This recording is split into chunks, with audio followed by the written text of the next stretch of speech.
and you look at kind of like minutes to which the team won, like who has won the most minutes out of these two teams, you would say the Timberwolves.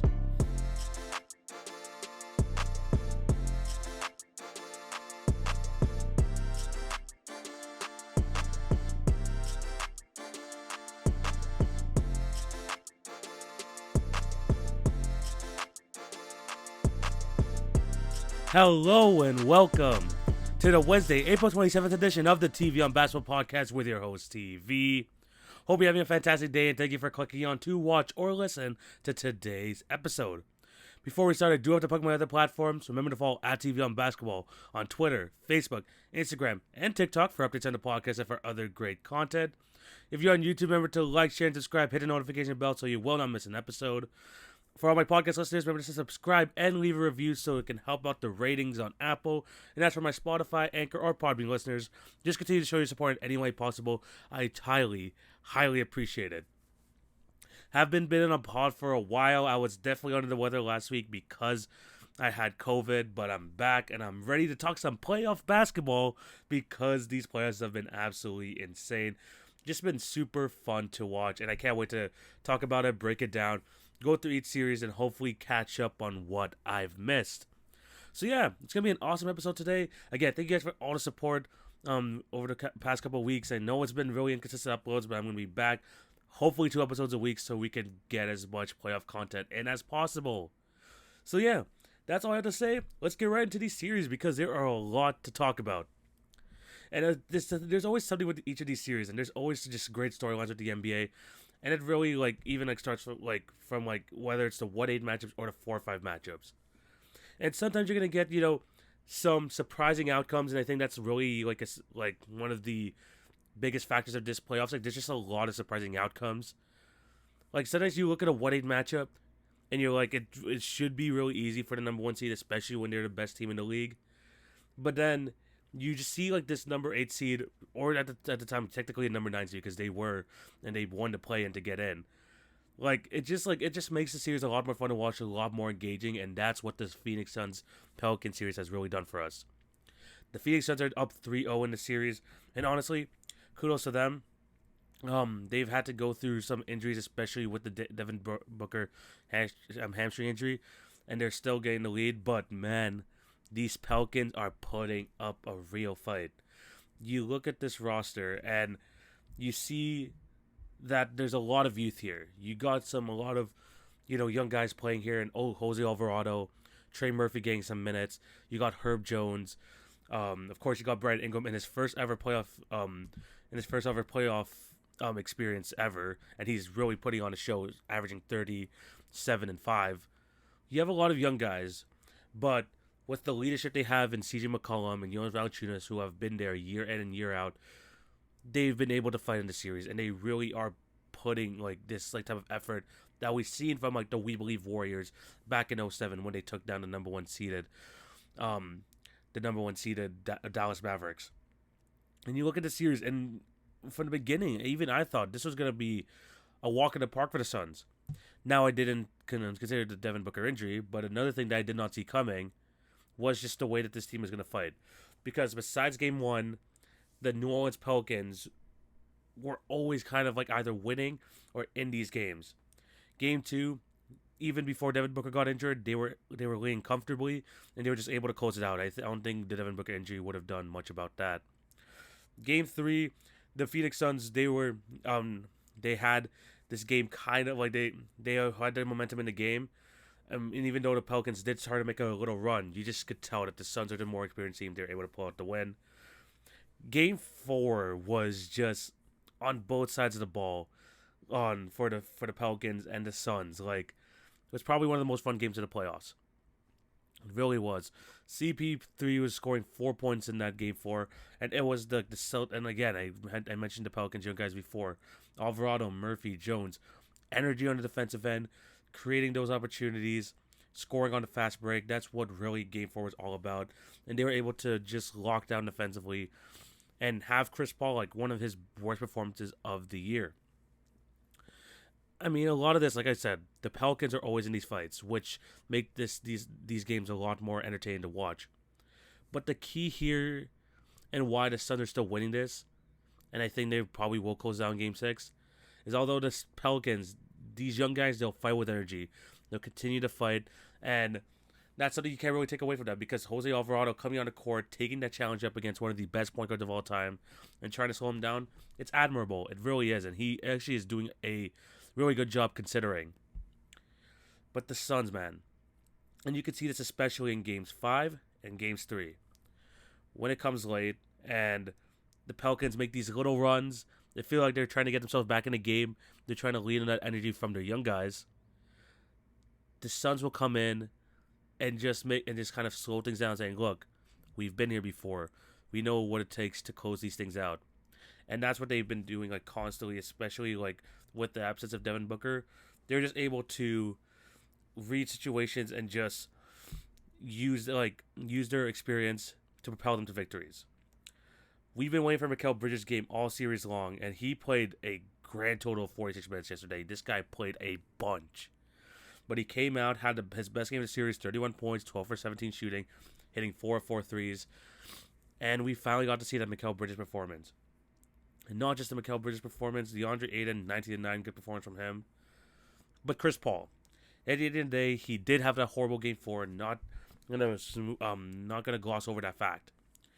But when it really comes down to it, and when the Suns really need to pull out a win, the CP3 knows how to, especially in that fourth quarter. Like yesterday's game, the Pelicans made these little pseudo comebacks. They got it maybe down to 8, they got it down to 7, but it didn't really matter because at the end, because you got Chris Paul, you didn't have the ball in his hands. You could trust that he's gonna make the right decision more times than not, and that's what he did yesterday.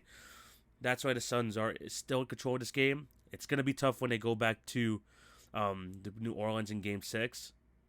But the Suns, again, as much as you want to see the Pelicans pull out the upset, the we believe type effect, the Suns were a 64-win team for a reason. They had the potential coach of the year for a reason. They're gonna have 2 All-NBA players, and they just have the better team. Now this Pelicans team, they're gonna be good for the future. They're gonna be good. Hopefully Zion comes back next year because whenever I watch this team, and especially in that Game 4, I was watching it. I'm just thinking, a healthy Zion here, adding a 25 or 26 points per game, adding to this team who already plays hard on the defensive end, can involve a lot of people on the offensive end. This team's going to be filthy. This is going to be absolutely filthy, and I'm just glad that we got to see this, especially from a Pelicans team who started after season 1-12. I know they talk about that all the time, but they're fighting. They're fighting, and I can't say this enough. That Game 4 was one of the most fun I've seen in the playoffs. Whether it was Herb Jones, like shrugging off Chris Paul, telling him, "Yo, I don't need your help to get up. I got my teammates," or it was Jose Alvarado trying to get that Jose Alvarado steal. You know, the one where he sneaks up behind you. He missed that in Game 1, but he got it in Game 4. Like these type of moments are what make the playoffs great. But at the end of the day, the team with the experience, the team who knows what it takes to get the dub, will probably go home with the dub, and that's what the Phoenix Suns are doing. They're gonna definitely need Devin Booker for the rounds following because if they're gonna go up against the Dallas Mavericks with the way Luka's playing right now, they're gonna need Devin Booker to match that. So, fun series, but either way, it was a fun series no matter what. But the feels like this experience always wins out here, especially with the Suns, who don't only want to get out the series, but have aspirations for the finals. But it's glad to see, a matchup like this, where we thought it was going to be a blowout going in one direction, be a lot more competitive. It has been one of the best series of the playoffs. But then you look at these type of series, like the 1-8 matchup here, and say it should be a blowout, and you're just pleasantly surprised with competition.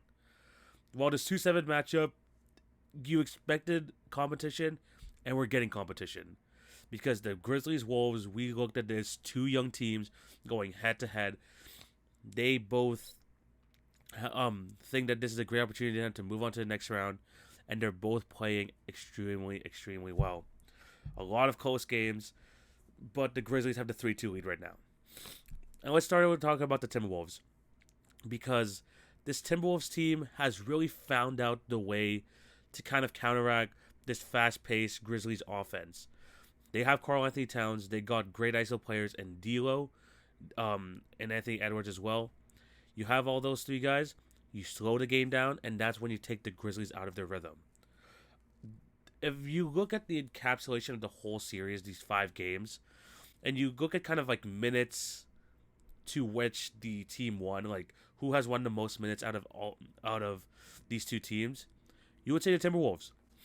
You would definitely say the Timberwolves. Like there was 4 or 5 games to him as a totality. The Timberwolves have been the better team.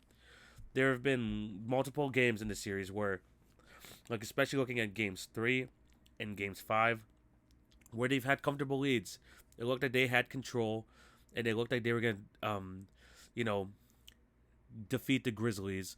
And if those 2 games, go a different way, they were able to hold on, the series would be over. But the thing about the Timberwolves, and I think this is like the thing to kind of encapsulate this whole series, is that missed opportunities. They had opportunities to close out this game, hold on to these leads, but the Timberwolves have not been able to do so. They almost gave up another lead in Game 4 too. Let's not forget about that. The Timberwolves had like a 15-point lead at one point in this game. But once again, the Grizzlies fought back and they just held on for that 1-point win. The Timberwolves, when they slow the game down, when they feed it to Canada Post, when you have Anthony Edwards and D'Angelo Russell lulling the Grizzlies defense to sleep, that is when they're at their best. But once they get a lead up, they start to get complacent. They really do.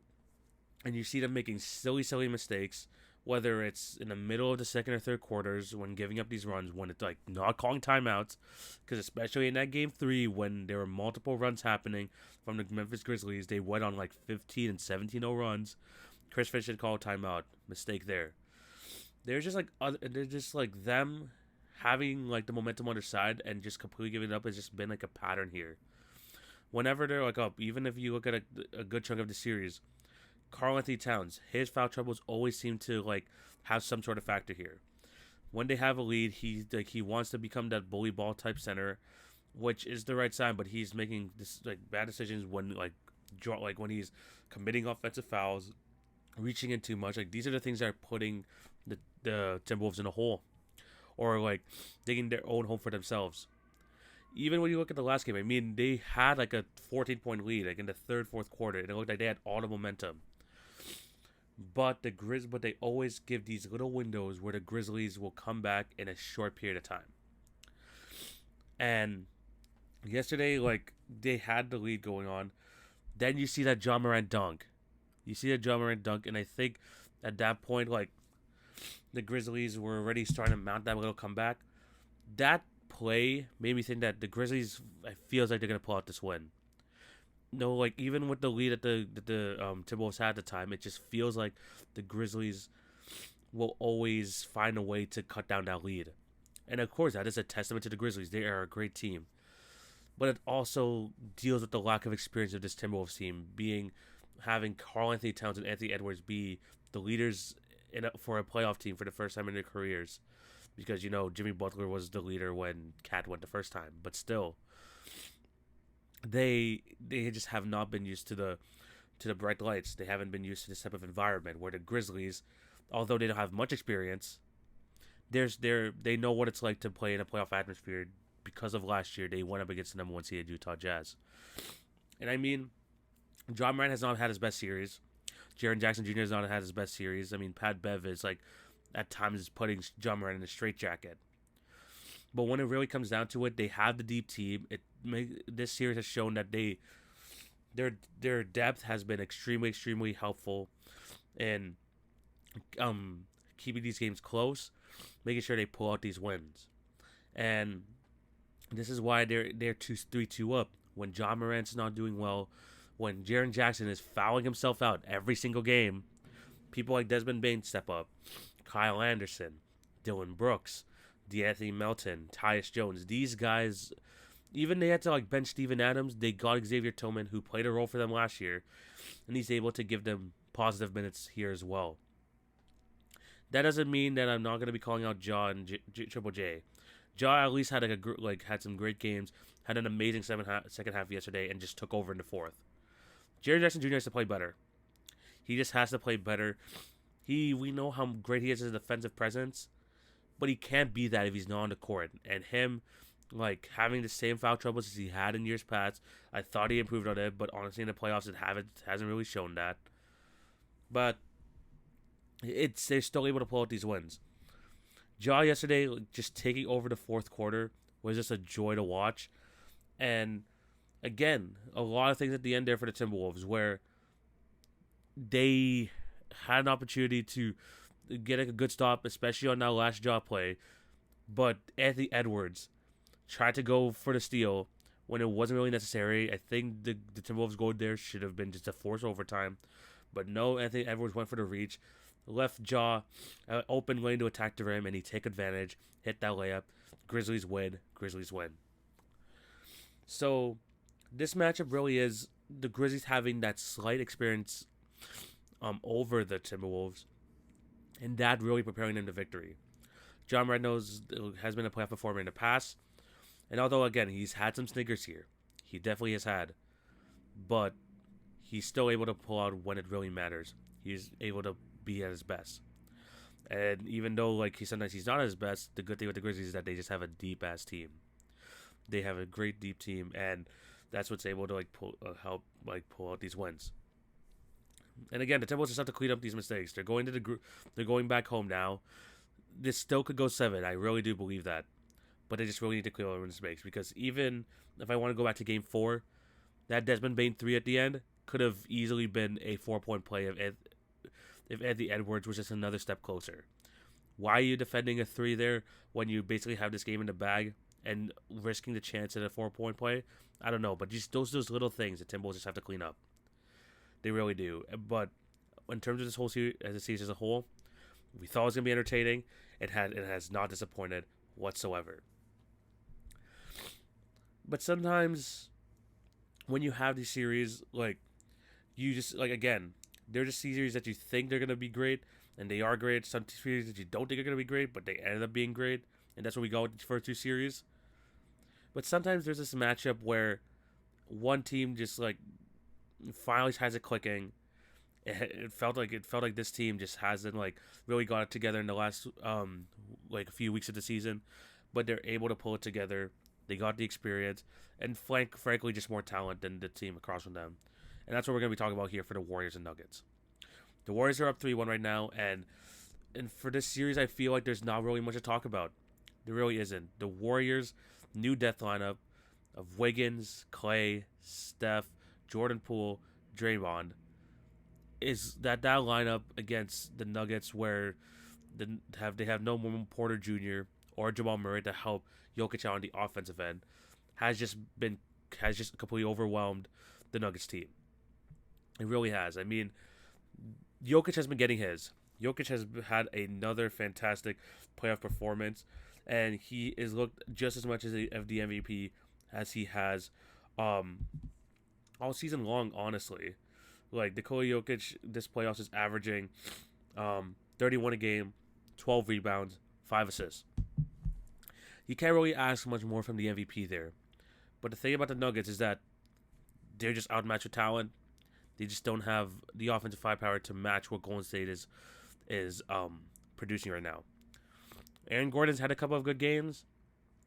Will Barton has had a couple of moments. Monte Morris has probably been the Nuggets' second best player. But that's not going to do much especially when you got Steph, Clay, and Jordan Poole on a whole other level right now. Poole for out of the first 4 games, he has been their best player for the 3 of them. Steph has been coming off the bench just to try and get his rhythm back, and he looks like the Steph of old.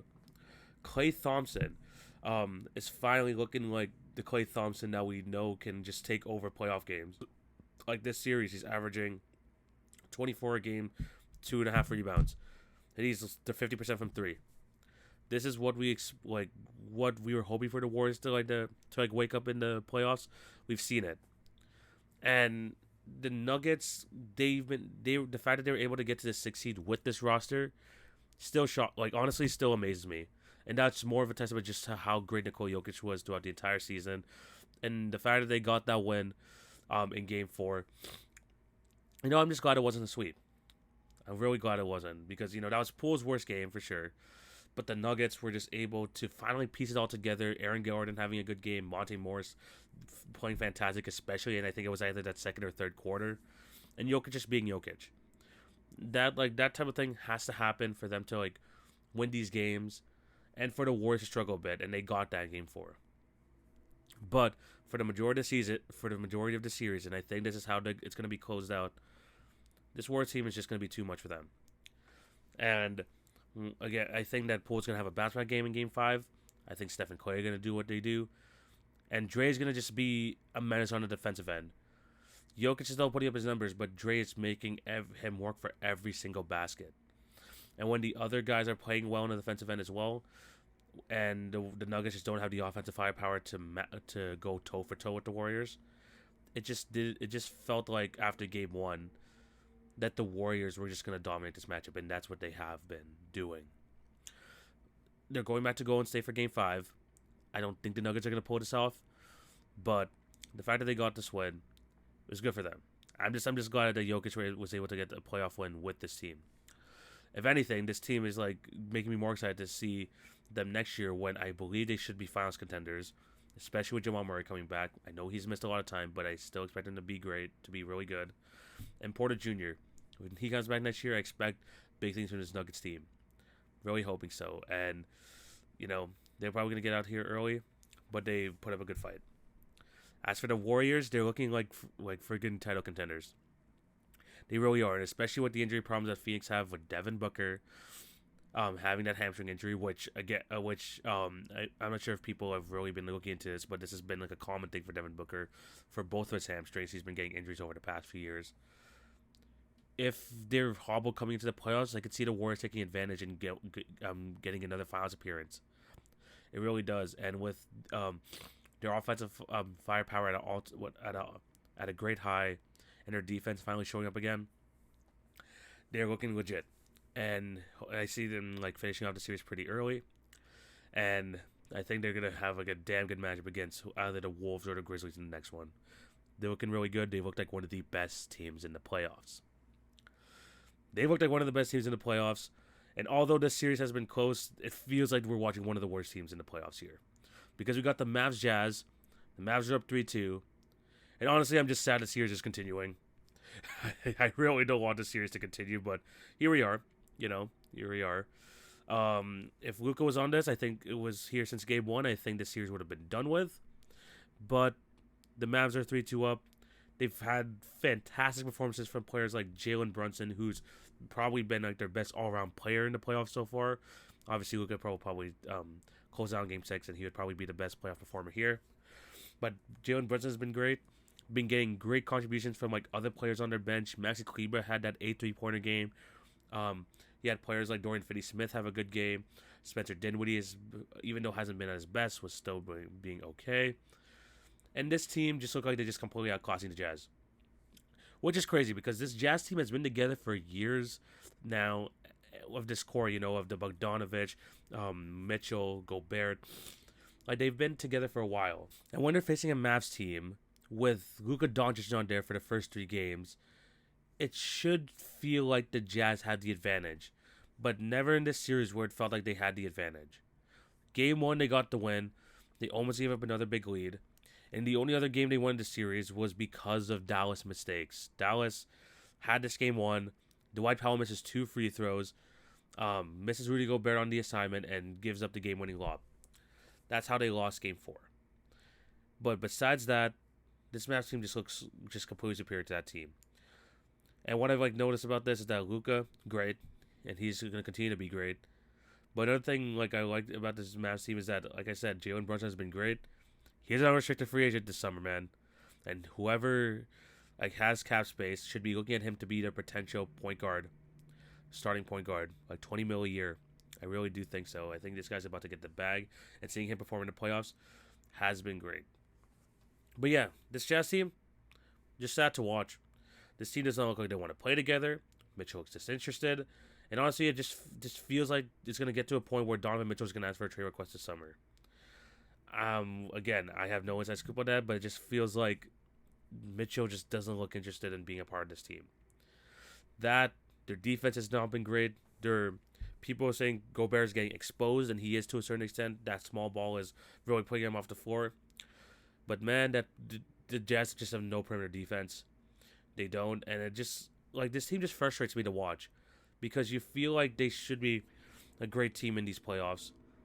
But there's always these things, especially just these off the court issues. There's just this disconnect between the team, and that's just what's not allowing them to reach their full potential, which sucks. But I think a reset's necessary. This Jazz team, honestly, the fact that they won 2 games is surprising, just in general. They really should have won these 2 games, but here they are. As for the Mavs, they should win the next game comfortably. They should move on to the next round.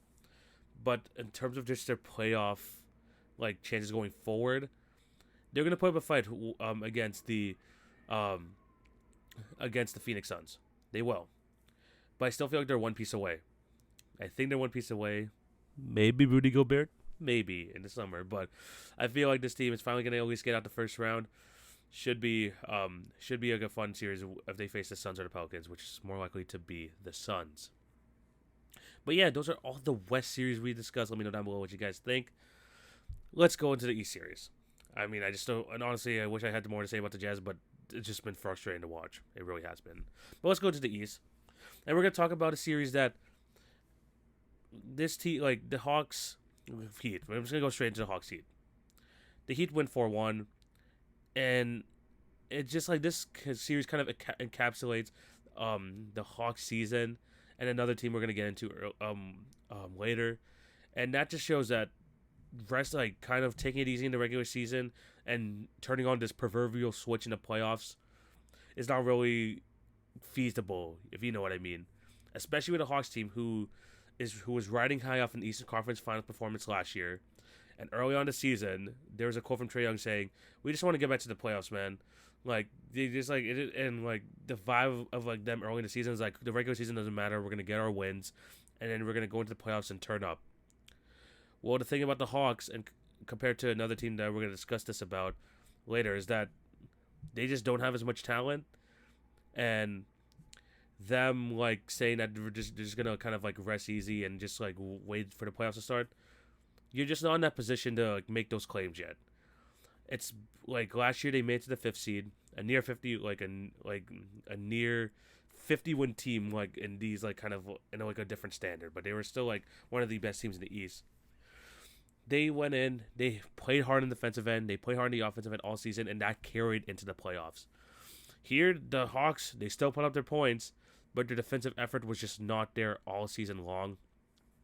And when you have Trae Young just locked up by the Heat, game in, game out this entire series, they just have no shot.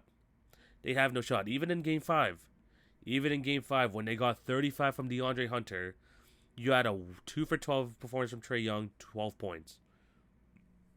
There's nothing when the other team has your best player basically in a prison, there's nothing much you could do. And as for the Heat, I've talked about this time and time again. The depth that we didn't see as depth has been extremely important to this lineup. Kyle Lowry missed the majority of the series because of a hamstring problem. I have a feeling he's going to be back in the next series, but at least they have some rest here. Jimmy Butler missed a game because of an injury as well. He missed Game 5, but the Heat were still able to pull out these wins. And that is a lot due to this depth again that we early in the season we thought was going to be a problem, but these guys are good. You got Caleb Martin scoring 10 points yesterday, Max Strus scoring 15, 9 from Gabe Vincent. These guys that we didn't think were going to be difference makers for them come in and then playing key roles on a team with finals aspirations. Oladipo even came into the starting lineup in this one, 8 for 16, 23 points. This guy's barely got minutes in the first 3 games, but in these last 2 when he was called upon, he's shown up. And this Miami Heat team, this whole plug-and-play system, them having that Heat culture saying next man up, we're still going to fight hard, we're still going to try and get this win no matter what, is meant for the playoffs. And this team showed even in that Game 5 win where the Hawks were getting just crazy contributions from DeAndre Hunter. He didn't get much help besides that, but the Heat were still able to pull this out, and that just is like very good for them. It means they get a bit more rest before they get to see whether their opponent's going to be the Raptors or the 76ers, which I'll get into later. But the Heat just look great. The Heat look great, and Jimmy Butler being just that guy in the playoffs, looking like playoff Jimmy, it's been massive for them. He's been hitting threes. He's been getting whatever shot he wants, and he's playing tough on the defensive end. When you have him as your leader, you got Kyle Lowry doing a lot of the dirty work as well. Have one of the best defensive bigs in Bam Adebayo. Got shooters all over the place. This Heat team is going to be great. This team is going to continue to fight forward. They're going to be one of the top contenders in the East to get out of there and to try to make the finals. It looks like they're set for another finals run, and the fact that they have so many guys that they can rely on. I mean, they're paying Duncan Robinson almost $20 million a year, and he's barely playing because Spoelstra knows Max Strus is outperforming him at this point. Those type of decisions, that type of belief in your team, is and one another for the Miami Heat has been the reason why they're able to pull out the series. The Hawks regroup next year. I fully expect them to be in the playoff picture for sure, but they got to put some more emphasis on the regular season. They really do. But because he just looked like they completely outmatched them. And Trey, of course, he had to play better. He was probably one of the worst performers of the playoffs so far in terms of just his because we just know what he could do. We know what Trae Young's all about, but he just could not show up. He just didn't. 15 points a game, 6 rebounds, 5 assists, 31% from the field, 80% from 3. He was just getting locked down. He was just getting purely locked down. Well, the funny thing is with Trae Young, I mean, he's the best player. The Heat focused on that. They put him on lockdown. They completely took him away from the series. But that's Trae Young, and sometimes it's harder when you have two superstar type players on your team, and having those two locked up and losing in the fashion and losing in a big way is something that I didn't see coming, and I don't think anyone saw coming, because the Boston Celtics, when they went up against the Brooklyn Nets, we were expecting conference finals level basketball from both these teams, and look, it was a close series throughout. Even though the Celtics won 4-0, all of these games have been close. But at no point in any of these games where I felt like the Celtics is not going to come out with the win here. Maybe except game one. But besides that, games 2 to 4, the Celtics just completely took over the series. Even though they won by small margins, because the Nets are the Nets, they're still gonna be in the game when you got KD and Kyrie, no matter whether they're hitting shots or not. But the Celtics go in, defeat the Brooklyn Nets, completely just have control of the series fully, and just didn't allow the Nets to come back. The Celtics team was even better than I thought. My prediction before the series is that the Celtics were going to win 4-2. I knew that they were the better team, but I just thought that the Nets with KD and Kyrie will just be enough to get a couple wins. But a sweep, man, that's crazy. That's crazy. And the fact that the Celtics defense was able to lock down both KD and Kyrie for 3 out of the 4 games of the series. I mean, Kyrie had his game 1, KD had his game 4, but that defense throughout the entire series was just second to none. They forced the Nets at one point to have their best performer be Bruce Brown in one of these games. That's how good the Celtics have been. And I think the biggest part of this, again, they're a great defensive team as a whole. Marcus Smart, Defensive Player of the Year. They got Time Lord back. Just everyone in that rotation just is great at playing defense. But the one guy I want to focus on here is freaking Jason Tatum, man. I said before the season that I think that Jason Tatum is going to establish himself here as a top 5 MVP candidate and possibly a top 10 player. He's proving that here. He is absolutely proving it here against, again, one of the best players in the league, and Kevin Durant. Jason Tatum, these playoffs, 29 points, basically 30 points a game, 7 assists, 4.5 rebounds, 46% from the field, 42% from 3. And he took on the assignment of guarding Kevin Durant and making life a living hell for him. He did. He really did. This whole team plays hard defensively. And what really impressed me most about this team, again, besides Jason Tatum's ability to play on both sides of the ball, this guy's going to be like a top 5 MVP candidate for years to come.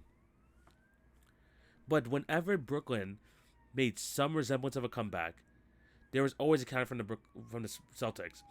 And like I talked about the Timberwolves Grizzlies series, where like the coaches, or at least especially on the Timberwolves side, doesn't like to use their timeouts even when they're giving up runs. Ime Udoka shows why he's one of the better coaches in the league when calling these timely timeouts. Whenever the Brooklyn Nets felt like there was a little bit of momentum on their side, the Celtics like, okay, let's calm things down. Let's get back to playing that basketball we know that we know can beat this team. And that's what they've done. That's what they've done this entire series, and they never let up. Even when Jason Tatum got fouled out with 2 minutes left in Game 4, they were still able to pull this game out, even though like on the defensive end and just being able to like get it like enough points to win. They took down the Brooklyn Nets team where many people thought they were gonna just beat the Celtics, but that change in the Celtics from January onwards is legit. They're one of the best defenses in the league.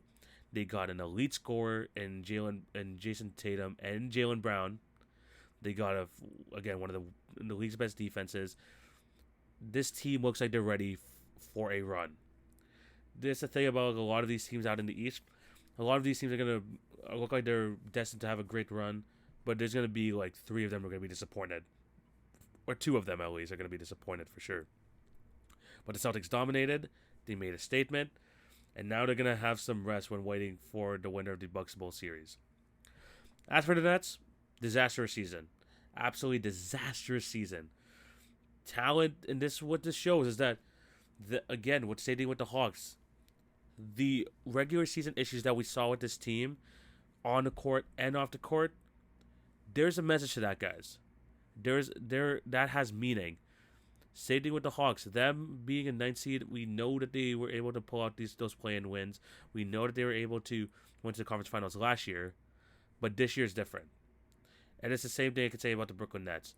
Kevin Durant's injury, I know it wasn't much of an issue, but he just, like, that load he had to carry all season long caught up to him in the playoffs. It did. Kyrie Irving, them having such a bad season, them having to play in the play-in tournament, has a lot to do with him. Again, I'm not going to go into like this whole thing about choice of the vaccine or not. It's up to their discretion.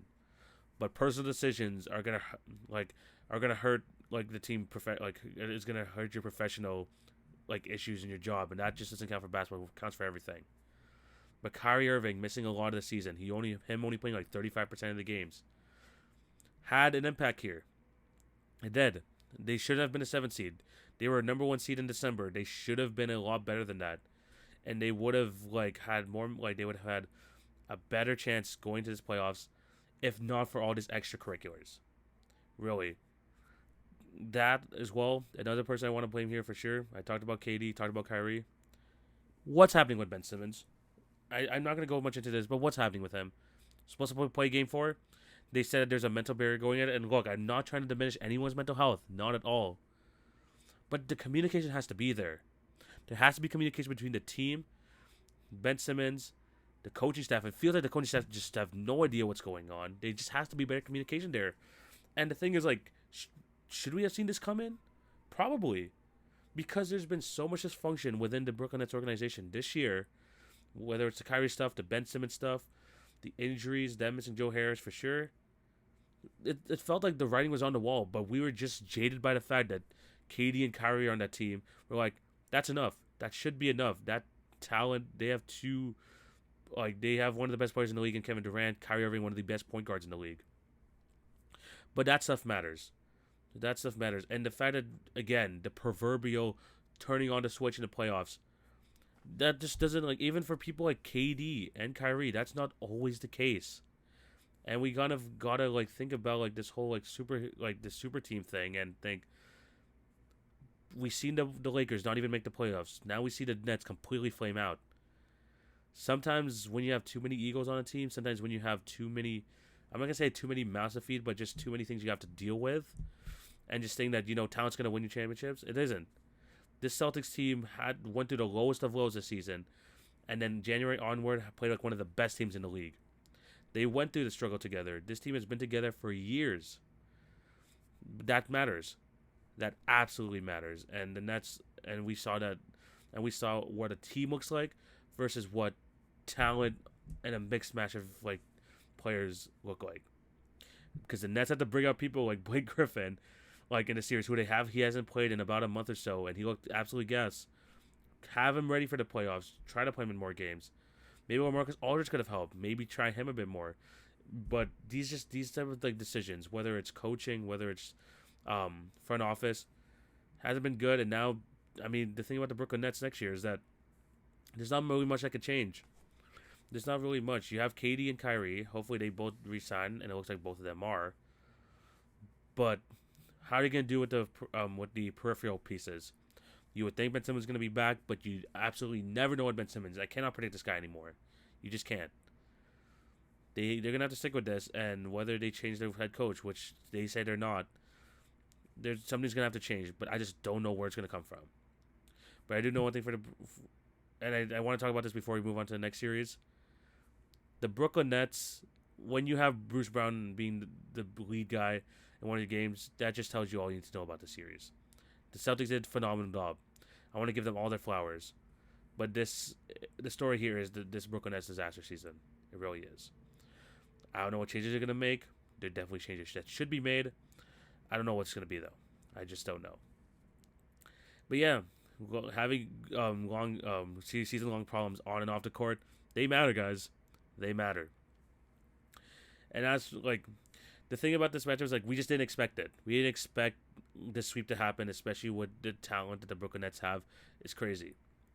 But sometimes you look at other series and think that one team, again, should dominate the other. Like we thought with the Suns versus the Pelicans. That surprised us. We thought that the Celtics Nets matchup were gonna be great. Turned out that the Celtics dominated. This is one of the matchups where I feel like we expected this to happen, and it's happening. And it's the Bucks Bulls. Bucks are up 3-1. You're gonna see this episode on Wednesday, which I believe the Bucks have a game tonight. They do at 7:30 p.m. versus the Bulls. Look, they're up 3-1. They've dominated the last two games by a combined 54 points. The Bucks are going to win this quite easily. I talked about before the series that inside presence of Giannis, Brook Lopez, they're just going to overwhelm the Bulls. That's what happened. And look, it was tough for them in the first two games of the series at home. Game 1, the Bulls fought. The Bucks were so bad on the offensive end. It was such a low-scoring game. They still pulled it out, but I mean, they struggled bad. And in Game 2, they lost the game to the Bulls for like the first time since like 2018, which is absolutely crazy. And it looked pretty bad too after Game 2 because Chris Middleton got injured. You're looking at how bad the Bucks have played the first two games. You're like, there's an opening there for the Bulls. There is. But you know what that Middleton injury and that loss did to the Bucks? It woke them up. It woke them up, and it just forced them to be in playoff mode. And they've just had like their guys just stepping up like in the right time. Drew Holiday looked like passive on the offensive end the first two games of the series. The last two games, 16 points in Game 3. Game 4, 26 points. He's being more aggressive, and he has to be, especially when Chris Middleton's out. Giannis, there's not much more to say about this guy. He's having another fantastic playoff series. He's putting up crazy numbers again, but no one really seems to care. It's 27.5, 15 rebounds, 53% from the field, 7 assists. Just casual Giannis numbers. No one's going to care because they should be winning the series. You got people also like Brook Lopez putting up like big-time performances. He's been absolutely key for them. And remember, he missed a lot of the season early on. And I had been talking about all season long that Brook Lopez being in the lineup has just changed this whole dynamic for the Bucks team. And he's shown that this playoffs. 13 points a game, 4 rebounds. He had like one game where he had 26 points. He's been great. Even someone like Grayson Allen coming off the bench, having back-to-back 20-point games in the 2 blowouts. Those type of things are what are going to help the Bucks team like move forward and like into this playoffs.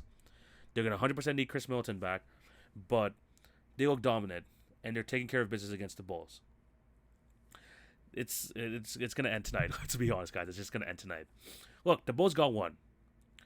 They got one, and I think that like my prediction was Bulls in 5, and I think that's still going to happen. But they just look outmatched. DeMar DeRozan had one great game. He hasn't been fantastic since. Zach LaVine has been kind of underwhelming in his first playoff performance. And yeah, they just like their defense is just not there. They're definitely missing Lonzo Ball for sure. But this team just looked outmatched. It just didn't like. It's not like really like their fault. They just got bit with the injury bug, and like all the momentum just got shot. And they're facing like the defending champions. It was the worst matchup for them. And they're just showing that the Bucks are just dominating them. Hopefully the Bulls roster is healthy next year. Hopefully a few changes could keep them in the mix. But this is the Bucks series to lose, and their dominance in these last two should be over tonight. Zach LaVine's not playing due to health and safety protocols. It's a tough end to the Bulls season, but at least they got a game, But that's the thing with the Bucks, and this is why they're are like title favorites and why they're able to win a championship last year. They looked at the matchup across them and said that they're better. They knew that they were better, and they showed that they were better. That's what the Bucks do, and that's why they're title contenders. But some teams, even though they are better than the other team across them, sometimes they just do not show that dominance. And that's what's happening in the 76er Raptors series, because the 76ers were up 3-0. They dominated the first two games, fair play. They won game 3 on a game-winning but a game-winning shot by Joel Embiid. It looked like they zapped out all of the Raptors' confidence. And in game 4 or game 5, they should have really finished out the series. But they didn't. Game 4, I was there. Raptors versus 76ers. The Raptors had a counter to everything the 76ers had. Fred VanVleet had to leave that game early, but that just meant more tall guys in the starting lineup, more tall guys getting minutes. And they are like making it extremely difficult for the 76ers to try and get anything going. Anything that they were getting going in the first 3 games has not been going well here. And speaking of the 76ers, look, Embiid was dominant in the first 3 games. But you could tell that thumb ligament injury thing, it's affecting him. And he's not being as aggressive.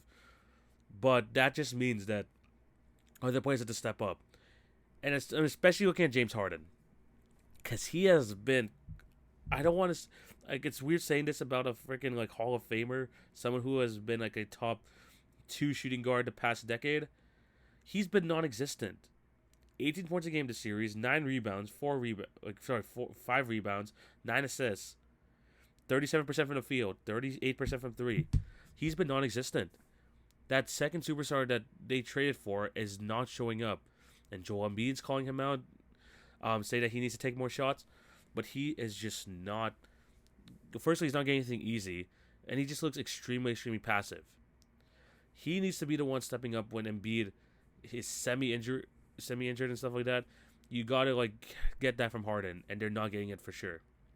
Maxey was great for the first 3 games, but now that the Raptors switched to this lengthy lineup and have athletic guys trying to guard him in the perimeter, and he's not beating Fred VanVleet off the dribble every single time, he's found it tough these last 2 games for sure. Tobias Harris has been solid, but he's nothing like over like crazy. And even like other players like around him, like Matisse Thybulle. We thought he was gonna be a factor like in these Philly home games. The Raptors are just leaving him open. They don't care. And these type of things are just like really hurting the 76ers, especially like when you look at like the progression of the series. Each game they've scored less and less points. And that's just the Raptors just getting back into their flow, looking like the team that we expected to bring a fight to the 76ers. Because look, the first 2 games, the Raptors suck. Even if you look at Game 3, Freddie and Siakam were absolutely horrible. But also early on in that series, we had the Garrett Trent illness. We had the Scottie injury. We had VanVleet hurt just like in general. Just because like ever since the All-Star game, he just has not looked right. But now that they're mostly healthy, they got back to their defensive intensity. They've won 2 games against this team and have the momentum going into Game 6 in Toronto. And I talked about the first 3 games, how Siakam hasn't been that great. In these 2 wins, he's been absolutely phenomenal.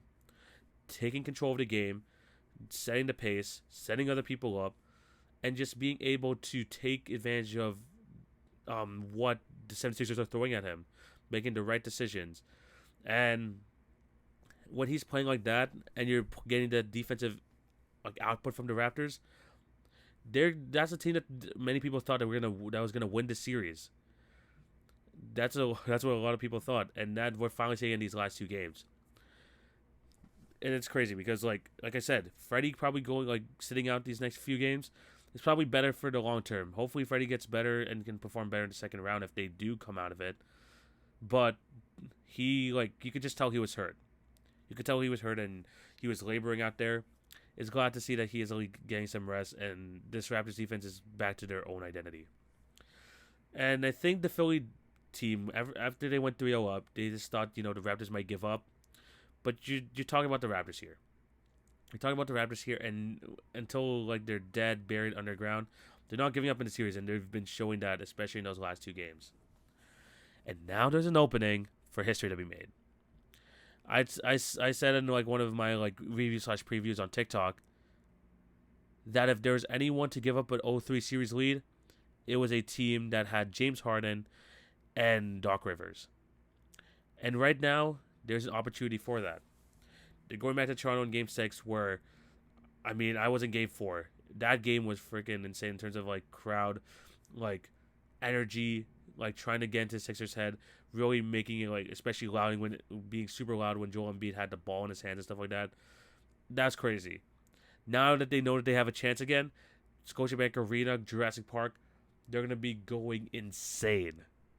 They 100% are. And there is an opening there for history to be made. Dog doesn't want to be on the wrong side of history. They need to come out in Game 6 a lot more prepared. Especially in that last game, there was just no heart on that team whatsoever. At least there's a bit more effort in that game, in that Game 4. But in the last game in Philly, you had the fans leaving early, booing the team out the building. That was embarrassing effort. And I know Embiid's injured. But if he's on the court, he still has to give his 100%. Or else you're going to be being a detriment to your team. And he hasn't shown that the last few games. Harden hasn't shown that all series. And the 76ers are just leaving the slightest of cracks open for the Raptors to think, maybe we could do this. And I, as a Raptor fan, would love to see it happen. I'm still not saying, it's 100% going to happen. But if the Raptors win Game 6, I truly believe they're winning Game 7. With the mental fortitude of this team that we've seen in the past, with Doc Rivers not being able to make adjustments in a series, it looks like that opportunity could definitely happen. But the Raptors need Game 6. It feels like the pressure's on the 76ers now. A lot of people expected them to beat the Raptors because it's Embiid and Harden. You got the MVP candidate there. They got to be better. They 100% got to be better. And now the Raptors, they got momentum. Hopefully they can pull out this win. Because now, firstly, as a Raptor fan, of course I want to make the first round. But everyone wants to see the 76er team collapse. And they're on the verge of another collapse, especially if they let this game go to 7 games. This series go to 7 games. It's about to be crazy. It's about to be crazy. I'm going to tell you that for free. Let's see what's going to happen. Game 6, Thursday night. Hopefully it's going to be a good one. Doc and Harden, you don't want to be on the wrong side of history. But yeah. Oh yeah, one more thing before I do close out this episode. I want to discuss this. I think of this whole thing about fouls, and this happens in multiple series, especially the Grizzlies Memphis one and the 76ers Raptor one. Can we just please stop complaining about the calls? Do I think that they've been the refs have been too generous with the whistle throughout this entire playoffs? Yes, I do. They gotta let these guys play more, 100%. But blaming the refs for your wins and losses, I'm tired of it. From a Raptors fan, I'm tired of it. From hearing from the 76ers, from hearing from the Raptors, the Timberwolves, the Grizzlies. A lot of these teams, they're saying, I think even the Suns. The Suns the other day when they lost to the Pelicans. I'm tired of it. The refs aren't the one costing you the game. You, not getting into your rhythm. You not playing, you with the turnovers and stuff like that. They're the ones, the teams are the ones losing these games, not the refs. I'm just tired of this ref talk, and I know, a lot of fouls have been called these playoffs. I'm not denying that. But we just gotta stop with the foul talk. We do. That's all I gotta say. Because I know a lot of these, series are, there's a lot of discussion around fouls and stuff like that. I'm tired of it. That's why I never really bring it up too much, because I just think it's a kind of a nuanced point. I just don't want to, It's just something that, look, it will hurt you, but it's not going to be the reason why you lost. That's all I got to say. Before we go, I do have to announce that there have been some winners for the awards. Firstly, Marcus Smart, DPOY, in the episode between me and Juan, he had him as one of his candidates. Sorry, I don't think any of us had him as a candidate, but the Celtics, great defense this year. I just did it because I didn't have him on it just because I just didn't think they're gonna have like a guard win it. But congratulations to him, first guard since Gary Payton. That was pretty cool. Congrats to Marcus Smart on that. We got the winner for Rookie of the Year, which is my guy, Scotty Barnes. Congrats to him. Very close race because there was, I think, 15 points total that separated him and Mobley. Very close race. Again, I wouldn't have been mad if it was him or Mobley that won, but the guy did it. Number 4 did it. Be great, man. Be great for. Congratulations to him. It was great to be at that game for and see him receive the award. The crowd loves Scotty here. Toronto loves Scotty. Hopefully he's going to be a Raptor legend for years to come. And then recently, most improved player, the Ja for MIP has been completed because he has won most improved. People have been been turned off at the idea of Ja Morant being MIP because people are like, oh, this guy's already a great player and all that. And I get their sentiments, but in terms of most improved, I gotta go with Ja Morant. His 8-point jump on points, the way that he's leading his team this season, for me wins most improved. Now, do I like the most improved award in general? No, not at all. I think it's heavily flawed, and I think that, again, narrative drives a lot of it. I would rather see him have, surprise player of the year or something like that. I think that would have been, a lot better. I think that means people, who am I thinking of? Jordan Poole can have a chance at this award. Desmond Bane, Darius Garland even. Those type of players like DeJounte Murray. Those type of things, that would make it for better. But in terms of most improved, I think Ja deserves it. I've been riding the Ja for MIP wave the entire season, even before the season. He's my guy for MIP, and he did it. Now he tried to give it to Desmond Bane. That was pretty funny. I don't think Ja is real crazy about the award or anything, but either way, congrats to him. He definitely deserves it. But yeah, those are all the notes I have for the playoffs. Let me know down below what you guys think about any of these series. I'll definitely try to reply to people in the comment section if they do, or just even on the Instagram post or anything. Should be a lot of fun discourse around the NBA playoffs because it's been absolutely fantastic. But I think this is where we're going to end today's episode. Thank you guys for watching or listening. Remember to show love on all the podcast channels. Like, share, subscribe if you're on YouTube, and also hit the notification bell. And remember to follow TV on Basketball on Twitter, Facebook, Instagram, and TikTok. I'm going to be back on probably Tuesday. I'm going to say Tuesday or Monday for another episode of the pod, so that should be very fun. And yeah, just excited for more playoff content. Hopefully to do some lives over the next few days with some people to discuss NBA playoff basketball. Should be really good. Hopefully there's a lot more fun series, and hopefully there's a Game 7 Raptor game. Let's hope. But yeah, it's been an absolute playoffs, and hopefully we had a lot more to talk about in the next episode. Again, I want to thank you guys for all the support, and I hope you guys have a fantastic day. This is TV signing out. Take it easy, guys. Peace.